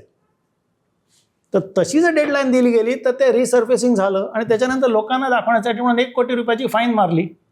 अरे 16,840 कोटीचं ब्रिज बांधणाऱ्या कॉन्ट्रॅक्टरला 1 कोटीच्या फाईनने काय फरक पडतो? पण आज जर अटल सेतूवरती गेला तर 3पैकी 2 लेन्स ब्लॉक आहेत, रिसर्फेसिंग चालू आहेत 1 वर्ष. जगभरामध्ये छितू होतं. तर ते थोडंसं सिव्हिल इंजिनिअरिंगला रिस्पेक्टफुली जर जास्त घेतलं ना तर we are definitely capable of delivering better. Not that we cannot deliver today. But आम्हाला जी बाकीची कंपल्शन्स असतात त्या कंपल्शन्समुळे जे प्रोजेक्ट डिलिव्हर होतं ना फायनली त्याला थोडासा चॅलेंज होतो. So technology wise we are no way behind the world. आणि कारण आज आज ह्याच्यामुळे सोशल मीडियामुळे तुम्हाला सगळी टेक्नॉलॉजी इट इज अवेलेबल. नाही असं नाही. कित्येक कंपन्या दर महिन्याला 200 कंपन्या तरी भारतात येत असतील नवीन नवीन टेक्नॉलॉजी घेऊन सर. त्यातले किती इम्प्लिमेंट करू शकतात, त्यातले किती 3 वर्ष प्रयत्न करून कंटाळून परत जातात. हा पण एक विचार करण्यासारखा आहे. कंटाळतात का? कारण आपल्या सिस्टीम्सना कंटाळतात. तर हा एक विचार करण्यासारखा योग्य आहे. बाकीचं स्ट्रक्चरल इंजिनिअरिंगमध्ये वी आर व्हेरी केपेबल. म्हणजे 100 मजली बिल्डिंग आणि 150 मजली बिल्डिंग काय we can do it in house. काही चॅलेंज फक्त आता तुमच्या दुसरं एक सर आणखी एक थोडंसं सांगतो याच्यामध्ये. स्ट्रक्चरल इंजिनिअरिंगपेक्षा प्रोजेक्ट मॅनेजमेंट हे प्रचंड वीक आहे आपल्या देशामध्ये. प्रचंड वीक आहे, प्रचंड वीक. तर 2-3 कारणं पण आहेत. कारण वी आर इनोसंट लायर्स. म्हणजे आपण लेट आला की कायम ट्रॅफिकला दोष देतो. मी लेट निघालो होतो असं सांगायची ऑनेस्टी आपल्याकडे नाही अनफॉर्च्युनेटली अजूनही. So coming back to the point, PMC हे प्रोजेक्ट प्रमाणे बारचार्ट बदलतं, बारचार्ट प्रमाणे प्रोजेक्ट करत क्या नाही. बात आहे. सो हा जो एक प्रकार आहे तो बदलायला पाहिजे. कुठेतरी ऑनेस्ट पीएमसी जर आपल्या देशात आले ना तर खरोखरीच प्रोजेक्ट्स खूप लवकर आणि खूप चांगल्या क्वालिटीची होत जातील. मी स्वतःची मटेरियल टेस्टिंग लॅबोरेटरी आहे सर आणि it is a challenge because there R मुंबईत 100 तरी लॅबोरेटरीज आहेत. 100पैकी 90+ लॅबोरेटऱ्या तुम्हाला हवे ते रिझल्ट लिहून देतात सर. क्या आता हे एवढ्या मोठ्या फोरमवरती बोलण्यातलं आहे का माहिती नाही. तुम्ही पहिल्यांदा जा, मी I can put the names आणि सर त्यांना जाऊन विचारा पहिल्या दिवशी की सर आम्ही मटेरियल न देता तुम्ही रिपोर्ट लिहून देणार का? हो म्हणून सांगतात.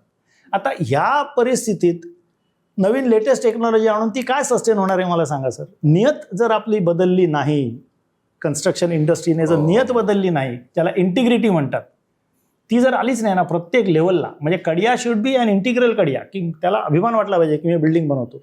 स्ट्रक्चरने should be integral. Architect, developers, every कायद्याचा बडगा दाखवून तुम्ही डेव्हलपरला बदलालच हो, पण तो बदलेपर्यंत एक पिढी आणि त्या एका पिढीत जन्मलेली स्ट्रक्चर सगळी रिपेअरिंगला येतात 5 वर्षात 10 वर्षात. आज चांगली चांगली नाव असलेल्या बिल्डिंगी 5 वर्षात आणि 10 वर्षात रिपेअरिंगला येतात का? आपल्याकडे टेक्नॉलॉजी नाही म्हणून, नियत नाही सर. सो मला असं वाटतं technology is we are not lacking in technology, पण नियत आणि सिस्टम्स आणि अजून लोकांना अवेअरनेस करणं गरजेचं आहे की प्रीफॅब टेक्नॉलॉजीमध्ये एवढे फायदे आहेत because you are a environment friendly citizen. जर तुम्ही प्रीफॅब स्ट्रक्चरमध्ये राहता किंवा तुम्ही प्रीफॅब स्ट्रक्चर कोणासाठी बांधता, आणि 2007 साली आम्ही स्टर्लिंग कन्स्ट्रक्शन नावाच्या कंपनीला Australian based technology from Philippines आम्ही भारतात इम्पोर्ट केली आणि कर्जतला प्रोजेक्ट बांधला. त्या प्लॅनिंगमध्ये एवढं नीट क्लीन प्लॅनिंग असतं कारण you don't need columns, you don't need beams. Wall become load bearing structure. 6 इंचाची भिंत, दोन्ही बाजूला सिमेंट शीटचे सँडविच बनायचं आणि मध्ये तुमचं सिमेंट स्टील आणि सिमेंट सँड अँड कॉन्क्रीटायझरचं तुम्ही पोर करायचं after putting the utility pipes. 6 ते 8% तुमचा कार्पेट एरिया वाढतो because there are no columns and beams. 6 ते 8% you get a flat roof, you get good height, the wall is the column itself. त्याच्या व्यतिरिक्त it is so environmental friendly की 2 ते 3 degree टेम्परेचरमध्ये फरक असतो, म्हणजे तुमचा पॉवर कन्झम्पशन वाचतो. 25 ते 30 वर्षापर्यंत तुम्हाला परत पेंट करायची गरज नाही. No leakage, no seepage, no peeling of the walls, nothing. जो तुम्ही एकदा पेंट मारला तर तो 20 वर्ष टिकेल अशी ती कन्स्ट्रक्शनची टेक्नॉलॉजी. लोकांना त्या गोष्टीची जाणीव आत्ता झालेली आहे, आत्ता सुरू झालेलं आहे आणि that's why we are seeing lots of interesting technologies taking place. कधी आपण विचार केलेला की 7 दिवसात स्लॅब टाकू शकतो आपण? मागच्या 10 वर्षापासून मुंबईमध्ये आणि भारतामध्ये असे अनेक प्रोजेक्ट्स आहेत जिथे मायवान टेक्नॉलॉजीच्या मार्फत, मलेशियन टेक्नॉलॉजी 7 दिवसाचे स्लॅब आहेत. आणि मला असं वाटतं की येणाऱ्या दिवसांमध्ये thanks to people like mister Chetan Raikar अशी प्लॅनिंग होणार जिथे तुम्ही 2 दिवसाला आणि 3 दिवसाला स्लॅब टाकू शकता. निश्चित. चायनामध्ये लोकांनी 150 माळ्याची बिल्डिंग 6 महिन्यात बांधलेली आहे. हो. आमचे मित्र आहेत, तुमचे मित्र असतील, सुहास देशपांडे साहेब, आर्किटेक्ट सुहास देशपांडे, त्यांनी विजन क्रेस्ट नावाची एक बिल्डिंग बांधली आहे दादरला, त्या तुमच्या घराच्या जवळ. ती विजन क्रेस्ट मला वाटतं 42 मजल्याची बिल्डिंग आहे, 22 महिन्यात उभी केलेली आहे. वाव.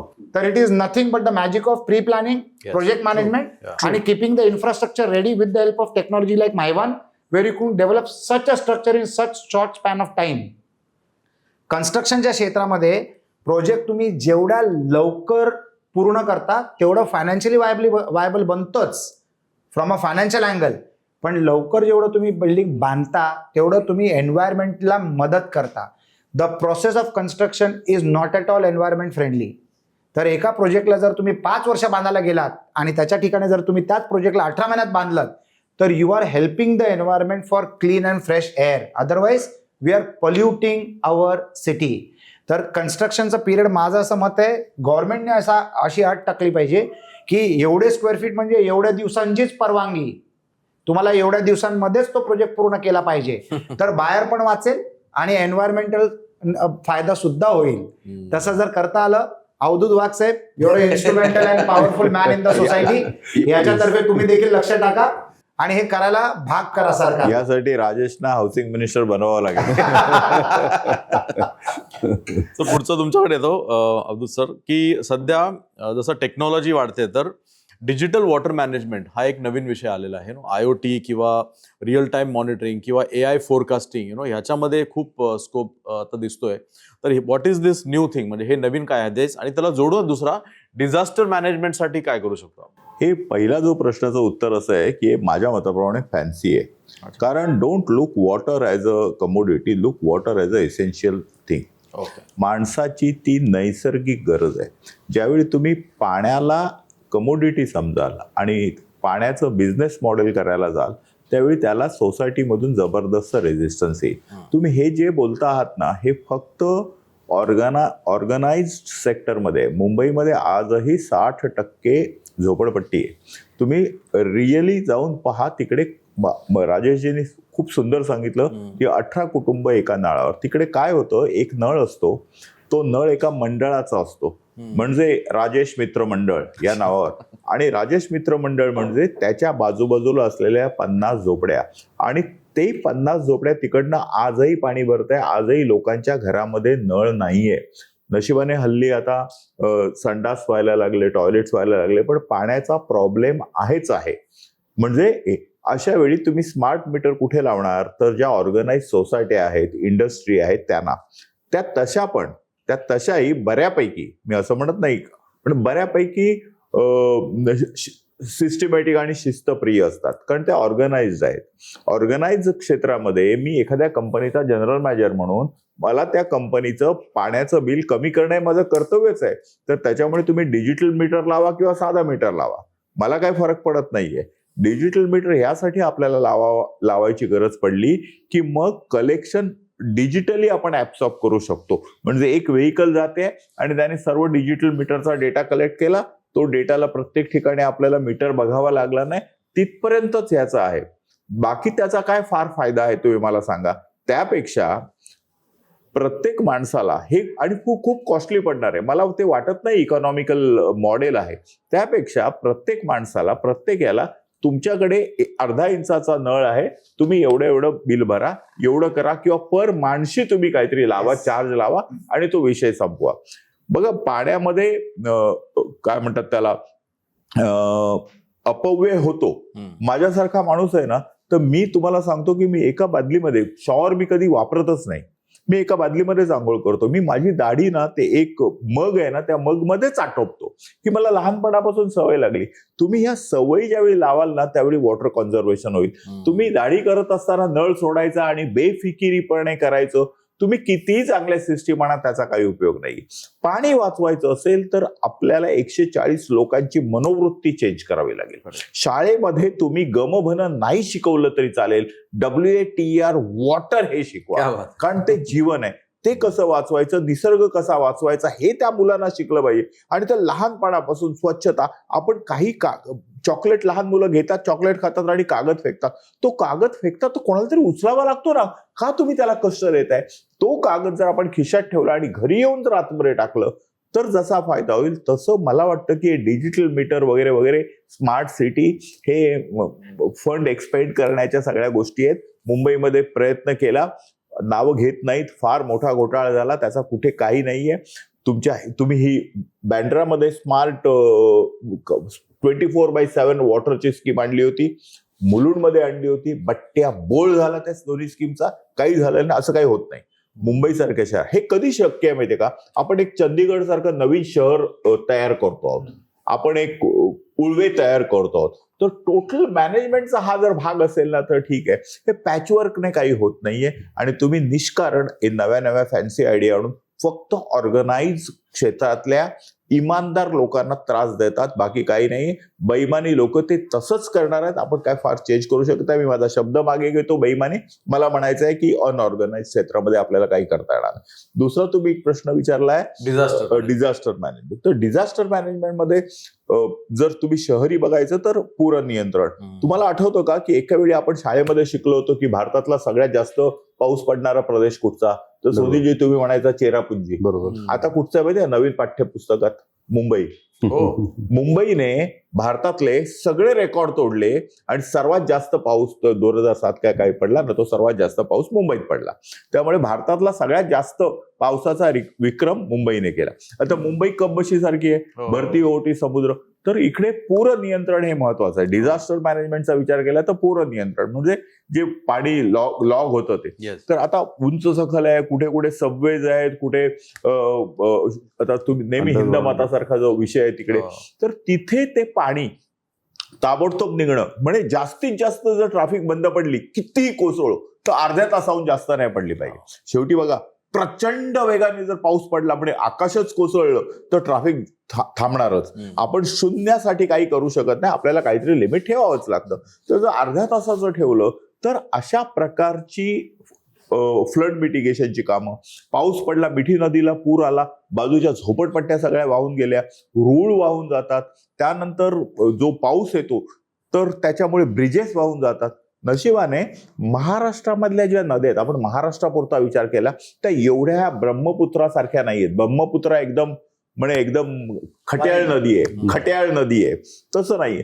तर इकडे चेक डॅम्स वापरणं, आपल्या कोकणामध्ये आमचे पुष्कळ ओढे आहेत, ते छोटे छोटे कोल्हापुरी टाईपचे बंधारे वापरणं, पाणी साठवणं, पाणी जिथे बंधारा आहे तिथून एखादा कालवा काढून तो शेतापर्यंत नेणं आणि जास्तीत जास्त वरून येणारं पाणी हे पसरणं, हे बाजूला पसरलं पाहिजे. आज काय ते सरळ जाते आणि समुद्रात येते. समुद्रात न जाता जिथे जिथे ते पसरवण्याचं काम आपण करू, ते पण सिस्टमॅटिक मार्गातनं. पसरवणं म्हणजे कुठेही पडलं आणि पूर झाला असं नाही, परंतु त्याच्या बाजूला कालवे काढणं, हे काढणं, हे जर केलं ना तर मला वाटतं की डिझास्टर मॅनेजमेंट, हे बघा, नैसर्गिक संपत्ती तर येणारच आहे. माणसाला निसर्गाच्या विरुद्ध लढण्याची सवयच आहे. जपानमध्ये एवढे भूकंप येतात तरी पण जपान प्रोग्रेसिव्ह आहे. आज सगळीकडे ज्वालामुखी आहेत, लोक थांबतात. अमेरिकेमध्ये वादळ येतात, चक्रीवादळ येतात. अमेरिका जगातला नंबर 1 देश आहे. त्यामुळे आपण निसर्गाशी लढणारच, पण ती निसर्गाशी लढत असताना आपण निसर्गाचा आणखीन ऱ्हास करणार नाही आणि निसर्गाला टँडम राहून आपण कसं जगू याचा विचार केला तर मग मला वाटतं की वॉटरमुळे तयार होणारे, पाण्यामुळे तयार होणारं ही जी काही आपद स्थिती आहे त्याच्यावर आपण नियंत्रण मिळवू शकतो. Very good. आपण आता we are coming to the end of the session. आता प्रत्येकाला मी एक आय इन्व्हाइट की आपण एक message, what is the thing that you want to say about this topic, एक core message to for today's discussion. काय ऍड करू शकता तुम्ही? एक कोर मेसेज असा, एनीबडी कॅन स्टार्ट, म्हणजे whoever is ready. What is the main thing you want to talk about today's this thing? मला असं वाटतं की भरपूर भर दिला गेल्या इन्फ्रास्ट्रक्चरच्या विषयावर. सर्वच इन्फ्रास्ट्रक्चरशी निगडीत लोक आहेत. अवधूत वाघ साहेब जे बोलले ते परफेक्ट आहे. सेल्फ अवेअरनेस असणं फार गरजेचं आहे. आपण नेहमी कॉर्पोरेट सोशल रिस्पॉन्सिबिलिटी बद्दल बोलतो, परंतु हा जमाना आपल्या देशाला जर पुढे जायचं असेल तर पर्सनल सोशल रिस्पॉन्सिबिलिटी ठेवणं अत्यंत महत्वाचं आहे. तर पर्सनल सोशल रिस्पॉन्सिबिलिटीला जर आपण इम्प्लिमेंट करू शकलो, पाण्याचा वापर, रस्त्याचा वापर, इन्फ्रास्ट्रक्चरचा वापर, एन्व्हायरमेंटची काळजी, आपल्याकडे पैसा असला म्हणून आपला AC घरात कोण नसलं तरी चालू ठेवायचं हे चुकीचं आहे. कारण नॅचरल रिसोर्सेस जे आहेत ना ते पैशाच्या आधारे नसतात, तुम्ही कन्झ्युम करतात म्हणजे कोणाला तरी ते कमी पडतंय. तर we have to be personally socially responsible. बरोबर. आणि जर हे आपण घडवत गेलो ना तर it will be dramatically different. दुसरी गोष्ट, जे पाणी पसरते, पाणी जीवन आहे. पाणी जे आपण वेस्ट करतोय, जसे वाघसाहेब म्हणाले की ते समुद्रात जाऊन मिक्स होतं, कोणाच्याच फायद्याचं नाही. तर देव जेव्हा पाणी देतो पावसाच्या रूपामध्ये, तर त्याला टॅप करणं, त्याला ट्रॅप करणं, ग्राउंड लेवलची वॉटर लेवल वाढवणं, पर्सनल स्टोरेज फॅसिलिटीज क्रिएट करणं, एक समाज म्हणून किंवा एक व्यक्ती म्हणून. जर माझ्याकडे फार्म हाऊस असलं तर त्याच्यामध्ये मी त्या पाण्याला कसं थांबवू शकतो ते बघायचं. जर मी एका फ्लॅटमध्ये राहतो तर माझ्या सोसायटीने तो निर्णय कसा घ्यावा त्याच्यावर विचार करणं. आज तुम्हाला रिलोकेटेबल टँक्स मिळतात बांधून, असेंबल करू शकतात तुम्ही. तर तुम्ही ऍडिशनल टँक्स लावून पाणी वाचवू शकतात. महाराष्ट्रामध्ये असे अनेक ठिकाणे आहे जिथे मला वाईट वाटतं हे बघून की by spending so much natural resources सरकारला पाणी रेल्वे ट्रेनच्या मार्फत पोचवावं लागतं आणि दर वर्ष पोचवावं लागतं मे जून जुलैमध्ये. म्हणजे that is waste of natural resources आणि वेस्ट ऑफ एनर्जी.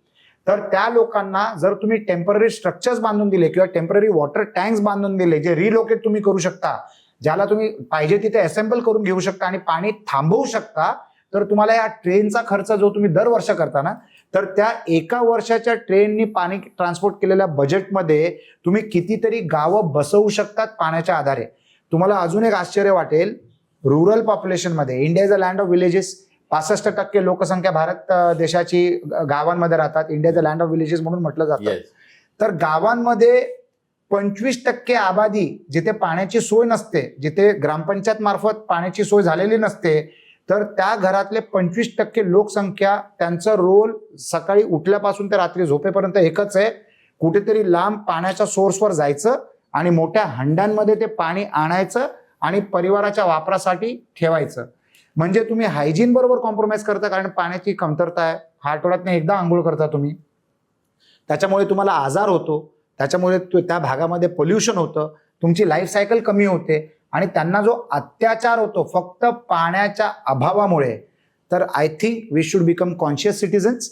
त्यांच्याबद्दल देखील विचार केला पाहिजे. अनेक संस्था हे चांगलं कार्य करतायत, पण त्याचा वेग वाढला पाहिजे आणि पाणी ॲज अ रिसोर्स सगळीपर्यंत कसं पोचू शकतो ते सरकाराबरोबर उद्योजकांनी पण त्याच्यामध्ये रोल प्ले केला पाहिजे आणि सिटिझन्स सुद्धा त्या गोष्टीला कॉन्ट्रीब्यूट करू शकता. आपली लोकसंख्या आपली ताकद आहे आणि जर ही ताकद एकजूट झाली एका विचाराने, ज्याच्यासाठी शिक्षणाची गरज आहे. आणि मला असं वाटतं की अशा टाईपच्या कॉन्व्हर्सेशन्समधनं, अशा टाईपच्या पॉडकास्टमधनं लोकांना जी जागरूकता मिळू शकते, एखाद्या पॉईंटवर जरी जागरूकता झाली तरी आपलं ध्येय पूर्ण झालं या कार्याचं. सगळे लोक लांब लांबून आपला वेळ, महत्वाचा वेळ, ऑल आर सोसायटी लिडर्स, तुम्ही एक लीडर आहात, सुनीलजी एक लीडर आहात, चेतन रायकर साहेब एक लीडर आहेत. जर ही लोक जर एकत्र येतात आणि आपले विचार विमर्श करतायत, लोकांपर्यंत पर्क्युलेट करायचा प्रयत्न करतायत, तर नक्कीच मला असं वाटतं पर्सनल अवेअरनेस होईल.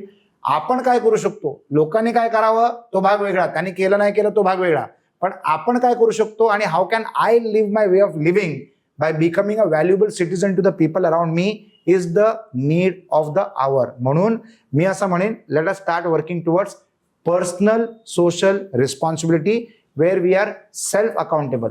पोलिसिंगची गरज नकोय, we should be self responsible.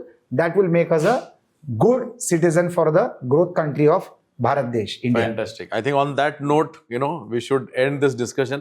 सगळ्यांचे आभार, तुम्ही वेळात वेळ काढून आलात. It was a fantastic discussion. Thank you so much. Thank you, thank you very much.